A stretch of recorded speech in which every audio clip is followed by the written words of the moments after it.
Okay, imagine this. What if you could make some simple changes to what you eat, like really focusing on fruits and vegetables?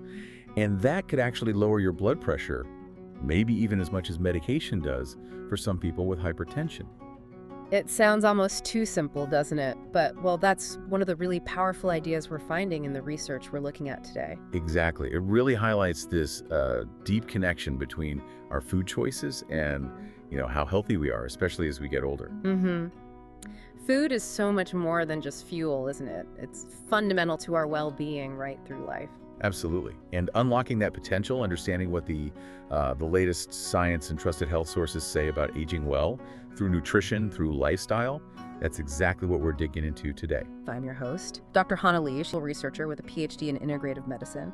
And joining me today are guides through this really crucial topic of Dr. Thomas Reed, a practicing physician focused on elderly care. Welcome. So we've gathered quite a bit of material for you today. We've got articles, research findings from places like the National Institute on Aging, Harvard's nutrition source, which is incredibly detailed, and eatright.org. Yeah, and they all sort of converge on this really vital topic, healthy aging, but with a really sharp focus on what you're eating and how you're living day to day. Our goal here really is to sort of guide you through all this information. We want to pull out the most important bits, the key insights, and give you a clear, usable understanding of what these experts are telling us. Think of it as your shortcut to getting well-informed on this. Okay, so let's unpack that. Why does nutrition seem to become even more critical as we age? What do the sources say? Well, that's a great starting point. The sources all emphasize that food is essential, always. But our specific needs, they change, don't they? They absolutely do. Eatright.org points this out really clearly.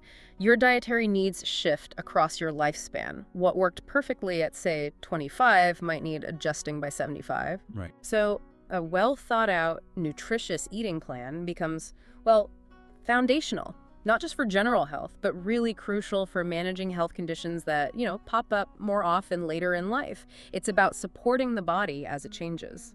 And I found this really encouraging message running through the sources. There's a great quote from eatright.org. It says, "We are never too old to enjoy the benefits of improved nutrition and fitness." I love that. Me too. It really pushes back against that idea that it's ever too late to make a difference. Exactly. No fatalism here. And central to making that difference, a concept that comes up again and again, including from the National Institute on Aging, is choosing nutrient-dense foods. Nutrient-dense. Okay, so packing in the most vitamins, minerals, all the good stuff for the calories you're consuming. Precisely. Which naturally leads us straight to the stars of the show in pretty much all this material, fruits and vegetables. Ah, yes. Harvard's nutrition source, especially, gives them a lot of attention. And the findings they present are, well, they're pretty compelling. They really are. And Harvard makes a key point. It's not just eating them, it's about the variety and the quantity. Right, not just sticking to the same apple every day. Exactly. Because, as they say, no single fruit or vegetable has everything. You need that wide range of types, different colors to get all the different beneficial plant compounds, the vitamins, the minerals. It's the whole mix that counts. Okay, this is where it gets really interesting, looking at the specifics from the sources. Yeah. The evidence linking, a high intake of fruits and vegetables to better health outcomes is just so strong, particularly for heart health. Yeah, this is probably the most dramatic area. The Harvard material goes into a lot of detail here. Remember that hook about blood pressure? Mm-hmm. That comes straight from studies like the DHH trial. It showed that a diet packed with fruits and vegetables could lower blood pressure just as effectively as some medications for people with hypertension. That's incredible. And then the OmniHeart trial took it further. They found that if you swapped some carbs in that fruit and veg-heavy diet for healthy fats or protein, you could get even better blood pressure results, plus improve cholesterol too. Wow. Okay, and it's not just blood pressure, is it? It's risk of actual heart attacks, strokes. Big time. One meta-analysis they cited showed, on average, a 4% drop in the risk of dying from cardiovascular disease for every single extra daily serving of fruits and vegetables. Just one extra serving? That adds up fast. It really does. And then you have these huge Harvard cohort studies tracking thousands of people for over a decade.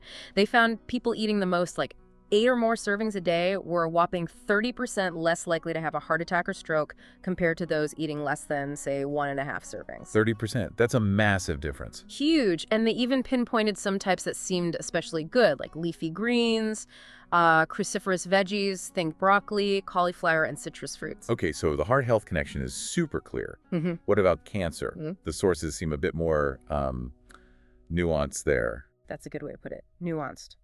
Harvard is careful to point out that the overall link between just general fruit and vegetable intake and cancer prevention isn't quite as consistently strong across all cancers and studies as it is for heart disease. Okay. But, and this is important, there's still compelling evidence that certain types might protect against specific cancers. It's more targeted. Right, so not a blanket guarantee, but specific protections. Like, Well, for instance, they mention fruit intake during adolescence being linked to a lower risk of breast cancer later. Things like apples, bananas, grapes, even corn from that time seem to matter. And for early adulthood, oranges and kale popped up. interesting. And then vegetable intake, especially those cruciferous ones again, plus yellow and orange veggies, was associated with a lower risk of a specific type of breast tumor estrogen receptor negative. Okay, got it. Any others? Yeah, they note that non-starchy vegetables and fruits might offer some protection against cancers of the mouth, throat, esophagus, and stomach. And there's specific research on tomatoes, or rather the lycopene in them. Oh, lycopene. Right, suggesting a potential link to reduced prostate cancer risk. And interestingly, cooking the tomatoes seems to make that lycopene easier for the body to use. Good tip. And then there are carotenoids, generally those pigments that give fruits and veggies their bright colors. They're being looked at for potential protection against lung, mouth, and throat cancers. So, yeah, it's complex, but there's definitely evidence for targeted benefits against certain cancers. Okay, moving on. What about type 2 diabetes? Another major issue as we age. Very clear findings here, according to the Harvard source, drawing on those big studies like the nurses' health studies. Eating more whole fruits, they specifically mentioned blueberries, grapes, apples, is linked to a lower risk of developing type 2 diabetes. Whole fruits, that sounds like an important qualifier. It is, because, and this is crucial, the sources point out the opposite is true for fruit juice. Drinking more fruit juice is actually linked to a higher risk. Wow, okay, so juice doesn't count the same way at all. Not really. It seems the fiber in the whole fruit makes a huge difference in how your body handles the sugar. That fiber is mostly gone in juice. That's a really critical distinction for you, the listener, to grasp. Okay, what about weight management? Does eating more produce automatically help you lose weight? Well, it can, but with a caveat. The Harvard research found that increasing fruit and vegetable intake was linked to weight loss, but mainly when those foods actually replaced other things in the diet. Ah, so substitution is key. Exactly. Replacing things like refined grains, sugary snacks, that sort of thing. It's not just about adding more on top if weight loss is your goal. Makes sense. And they even found differences within the category. Things like berries, apples, pears, soy, cauliflower were linked to weight loss, while surprisingly, maybe potatoes, corn, and peas were actually linked to weight gain in some of those studies. Interesting. So not all veggies are equal for weight management, it seems. Apparently not in those analyses. And beyond these big diseases, let's not forget just general well-being. The fiber, again, is huge for digestive health. Right. Helps with constipation, which lots of older adults deal with. Definitely. And it might also reduce the risk of diverticulosis. Plus, there's vision health. Vision. How do fruits and veggies help there? The sources mention specific compounds, lutein and zeaxanthin. You find them in leafy greens, corn, even egg yolks that seem to play a role in preventing age-related eye problems like cataracts and macular degeneration. Okay, so the benefits are just incredibly wide-ranging based on these sources. Heart, maybe some cancers, diabetes risk, weight management if done right, digestion, vision. It's a lot. It really is. But knowing why is one thing. The real question for you listening is, how do you actually do it? How do you get more of this goodness onto your plate? Yeah. The Harvard source actually had some good practical tips. Yeah, they kept it pretty simple. Things like keep fruit out where you can see it, make it the easy choice for a snack. Good one.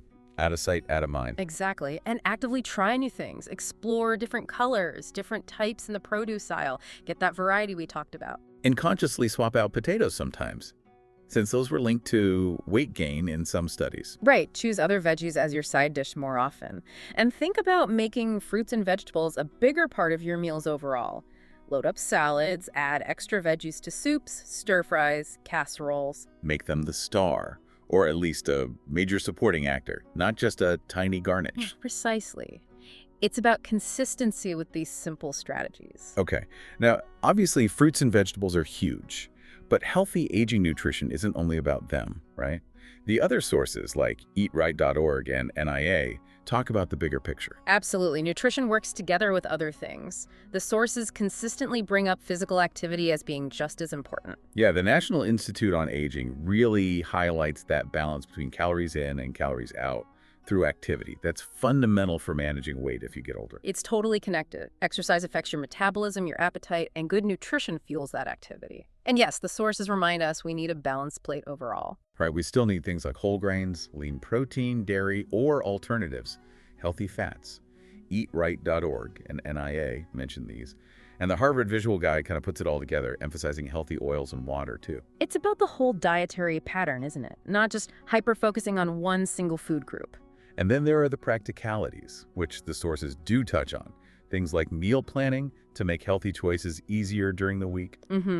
Smart shopping tips, knowing how to cook and store food safely, which is extra important for older adults to avoid foodborne illness. And the NIA source brought up something really important and quite empathetic, I thought, the real-world challenges. Yes.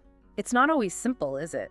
They mention things like maybe struggling to shop on a tight budget, or perhaps losing your appetite, or even having trouble chewing or swallowing. Which are very real issues for many people. Very real. And acknowledging those barriers is key. It's not just about knowing what you should eat, but figuring out how to actually do it, given your circumstances. The good news is the NIA source does say that solutions and suggestions are out there for these problems. That's really important for you listening to hear. If you're facing those challenges, help and resources are available. Definitely. So this really brings it all back to you. Everything we've talked about today pulls from these reliable sources. It's not just abstract information. It's knowledge you can put to use.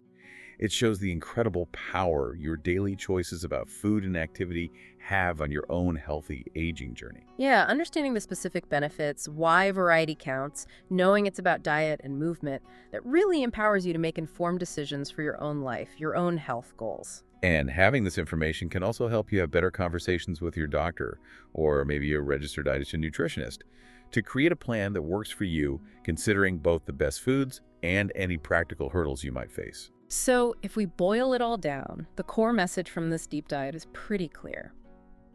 Your nutrition and lifestyle choices really matter for how well you age.